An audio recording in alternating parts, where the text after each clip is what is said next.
All right, so we're both professionals in Christian ministry. We're gender and specific religious persecution experts. So it's actually our task to take a really clear-eyed look at the problem, the reality of what's going on, and then to identify, are there any solutions so that men and women of the church can strengthen the resilience, build the community. That last bit is so important, but before we turn to the hope, can we talk for a couple minutes about the tough truths, the tough things we encounter in our jobs? We're looking at how Christian men and women are persecuted for their faith. We're trying to pinpoint not only how they are differently persecuted, but why.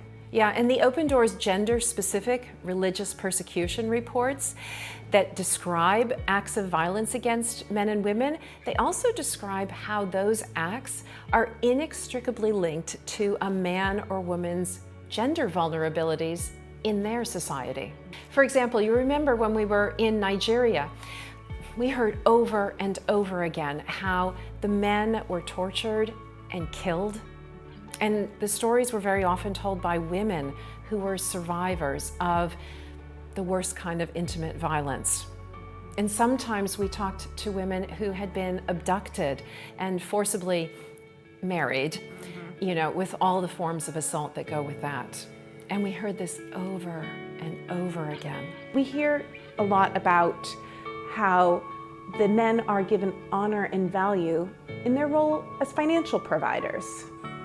And not to minimize that importance, or the fact that women tend to be valued for their purity, or their marriageability, or their ability to bear children.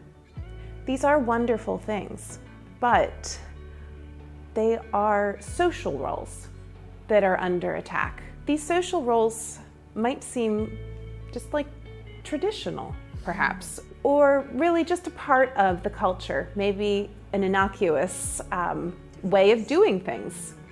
But what our research has shown us is they create a problem. Really, that kind of value and honor is far too easy for those outside the family to damage. And when that value and honor is damaged, the way that then it pulls apart at our relationships, we can see it happen, how it pulls apart at Christian families, Christian communities. It causes real damage.